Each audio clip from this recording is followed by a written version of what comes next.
കേന്ദ്ര സർക്കാർ ആവിഷ്കരിച്ച PM ശ്രീ പദ്ധതിയിൽ കേരളം ഒപ്പുവയ്ക്കുവാൻ തീരുമാനിച്ചതുമായി ബന്ധപ്പെട്ട ചില ആശങ്കകളെ സംബന്ധിച്ച് ഉള്ള ഒരു വിശദീകരണത്തിന് വേണ്ടിയാണ് ഈ പത്രസമ്മേളനം വിളിച്ചുകൂട്ടിയിട്ടുള്ളത്.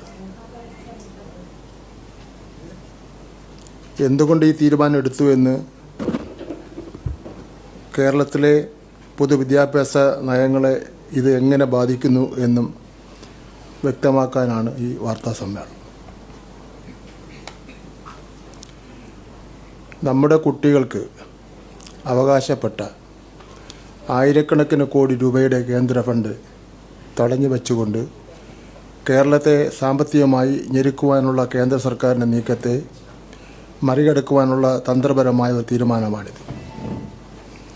കേരളത്തിൻ്റെ പൊതുവിദ്യാഭ്യാസ രംഗത്തെ തകർക്കാനുള്ള ഒരു നീക്കത്തെയും ഈ സർക്കാർ അനുവദിക്കില്ല.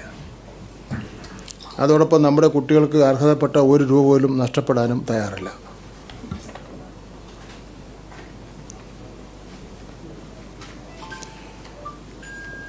PM ശ്രീ പദ്ധതിയിൽ ഒപ്പിടാത്തതിൻ്റെ പേരിൽ കേന്ദ്ര സർക്കാർ സമഗ്രശിക്ഷ കേരളയ്ക്ക് അർഹതപ്പെട്ട ഫണ്ട് തടഞ്ഞു വച്ചിരിക്കുകയായിരുന്നു.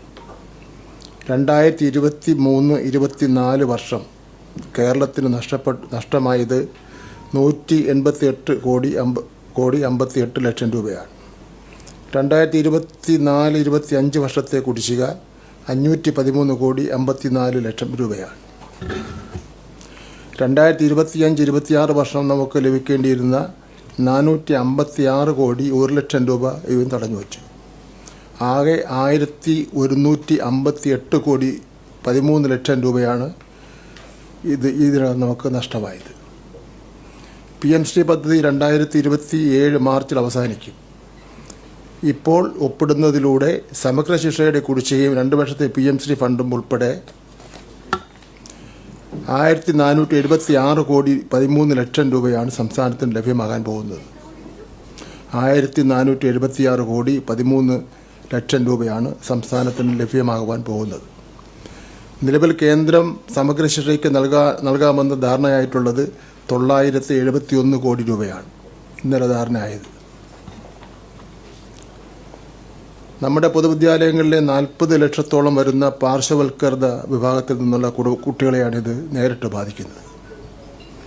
5,61,000 പട്ടികജാതി പട്ടികവർഗ കുട്ടികൾക്കുള്ള ആനുകൂല്യങ്ങൾ ഇത് ബാധിക്കുകയാണ്. 1,08,000 ഭിന്നശേഷി കുട്ടികൾക്കുള്ള പ്രത്യേക പിന്തുണ, തെറാപ്പി സൗകര്യങ്ങൾ, സഹായ ഉപകരണങ്ങൾ എന്നിവ അത് ആ കുട്ടികളെ ബാധിക്കുന്ന സ്ഥിതിവിശേഷം ഉണ്ട്. വിദ്യാഭ്യാസ അവകാശ നിയമം അനുസരിച്ചുള്ള സൗജന്യ യൂണിഫോം വാങ്ങിക്കൊടുക്കുന്നതിൻ്റെ പ്രശ്നമുണ്ട്. പാഠപുസ്തകം, പെൺകുട്ടികൾക്കുള്ള അലവൻസുകൾ, പ്രീ പ്രൈമറി വിദ്യാഭ്യാസം, അധ്യാപക പരിശീലനം, പരീക്ഷ നടത്തിപ്പ് തുടങ്ങിയ പൊതുവിദ്യാഭ്യാസത്തിൻ്റെ നട്ടെല്ലായ പ്രവർത്തനങ്ങളെയാണ് ഈ ഫണ്ടിൻ്റെ അഭാവം മൂലം ബാധിക്കുന്നത്. നമ്മുടെ കുട്ടികളുടെ ഭാവി പന്താടിക്കൊണ്ട് ഒരു രാഷ്ട്രീയ സമ്മർദ്ദത്തിന് വഴങ്ങാൻ കേരളം തയ്യാറല്ല. ഈ ഫണ്ട് ഏതെങ്കിലും പാർട്ടിയുടെ ഔദാര്യമല്ല, മറിച്ച് കേരളത്തിലെ ജനങ്ങളുടെ നികുതി പണത്തിൽ നിന്നുള്ള നമ്മുടെ കുട്ടികൾക്ക് അവകാശപ്പെട്ട വിഹിതമാണ്. ആ വിഹിതം നേടിയെടുക്കുക എന്നതാണ് ഒരു ജനകീയ സർക്കാരിൻ്റെ ഉത്തരവാദിത്വം.